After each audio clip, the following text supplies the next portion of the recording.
Bismillahirrohmanirrohim. Assalamualaikum warahmatullahi wabarakatuh. Bapak Ibu Dewan Juri yang saya hormati, Panitia Pelaksana Lomba Esai Mahasiswa Tingkat Nasional Pekan Ilmiah dan Kreativitas Remaja 2020 yang saya hormati, dan teman-teman finalis yang saya banggakan.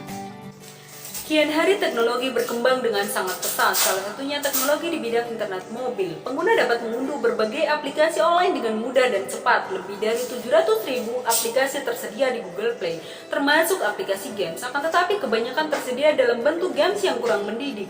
Padahal seharusnya perkembangan teknologi dapat dimanfaatkan dengan baik untuk peningkatan mutu pendidikan. Karena generasi bangsa dicerdaskan melalui pendidikan dan mutu pendidikan dapat ditingkatkan melalui proses pembelajaran yang baik. Pembelajaran yang dilakukan oleh tenaga pendidik bertujuan agar peserta didik mendapatkan bekal terbaik guna tercapainya pendidikan dan pembelajaran yang bermakna. Yusran Tebe selaku Konsultan Nasional Pendidikan dalam Situasi Darurat UNICEF RDI mengatakan, saat ini lebih dari 60 juta peserta didik di Indonesia tak bisa bersekolah akibat COVID-19. Dari jumlah tersebut, angka terbanyak berasal dari pelajar SD atau sederajat dengan total lebih dari 28 juta peserta didik. Tenaga pendidik dan peserta didik diharuskan melakukan pembelajaran secara online, sehingga tidak ada pertemuan secara tatap muka di dalam kelas. Tetapi 69% anak atau peserta didik merasa bosan selama belajar dari rumah. Menurut Pratiwi, anak-anak lebih cenderung menyukai kegiatan bermain seperti bermain games. Hal tersebut bisa dilihat dari sebagian besar waktu yang digunakan oleh anak untuk bermain. Dan hal ini secara tidak langsung memberikan pengaruh signifikan bagi perkembangan anak. Seharusnya, anak tidak hanya bermain game untuk menghabiskan waktu, melainkan dapat menjadi edukasi atau pembelajaran guna meningkatkan wawasan anak tentang materi yang diajarkan oleh guru di sekolah. Sehingga implikasinya adalah bermain tidak hanya meningkatkan keterampilan fisik, tetapi juga kemampuan intelektual anak. Media merupakan salah satu bagian dari sistem pembelajaran. Media sangat berpengaruh terhadap jalannya proses pembelajaran, terutama di era new normal saat ini. Media dalam proses pembelajaran akan mempermudah peserta didik memahami hal-hal yang dipelajari.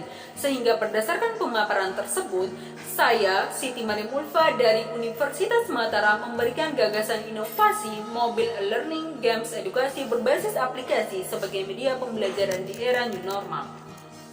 Mobile e-learning ini merupakan platform yang menyediakan games edukasi atau pembelajaran berbasis aplikasi yang bisa diakses secara online, yang akan memberikan pertanyaan-pertanyaan seputar materi pelajaran dari kelas 1 sampai kelas 6.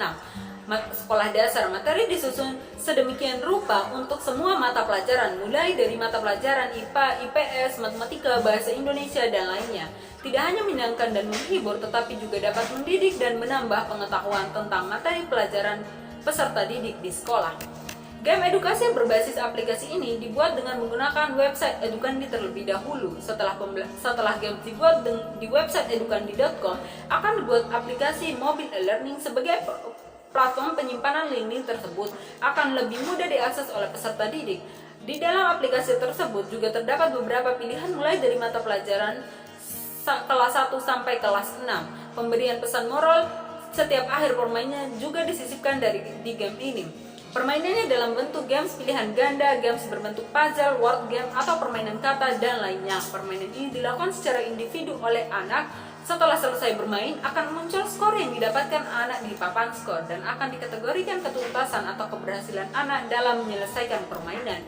Setelah skor muncul di papan permainan, anak akan bisa mengakses materi terkait topik yang baru saja dimainkan untuk menambah wawasan peserta didik terkait materi tersebut. Dalam games edukasi ini, peran guru dan orang tua sangat diperlukan dalam melihat games mana yang sesuai dengan anak-anaknya. Berikut sitemap dari aplikasi mobile learning. Berikut contoh games dalam bentuk pilihan ganda dan dalam bentuk puzzle.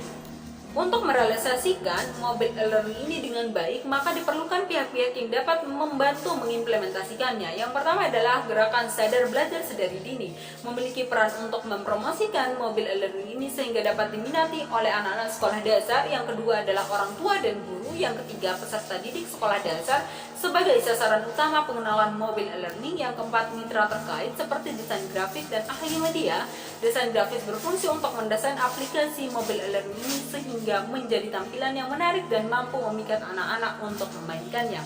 Ada beberapa tahapan untuk merealisasikan mobile e-learning ini. Yang pertama adalah tahap persiapan, merupakan tahap pembuatan aplikasi mobile e-learning dan merekrut anggota gerakan sadar belajar. Yang kedua, tahap pelaksanaan, meliputi tahap pengenalan mobile e-learning ini kepada anak-anak, orang tua, guru, dan masyarakat umum. Pengenalan ini bisa dilakukan secara online maupun offline, disesuaikan dengan kondisi dan keadaan. Yang ketiga, tahap evaluasi. Tahapan ini untuk menilai keberhasilan mobile e-learning ini dalam meningkatkan minat anak dalam belajar. Berdasarkan hasil analisis permasalahan yang telah dipaparkan pada bagian sebelumnya, maka dapat disimpulkan bahwa aplikasi mobile e-learning ini dapat digunakan sebagai alternatif media pembelajaran dan membantu anak dalam belajar di era new normal saat ini.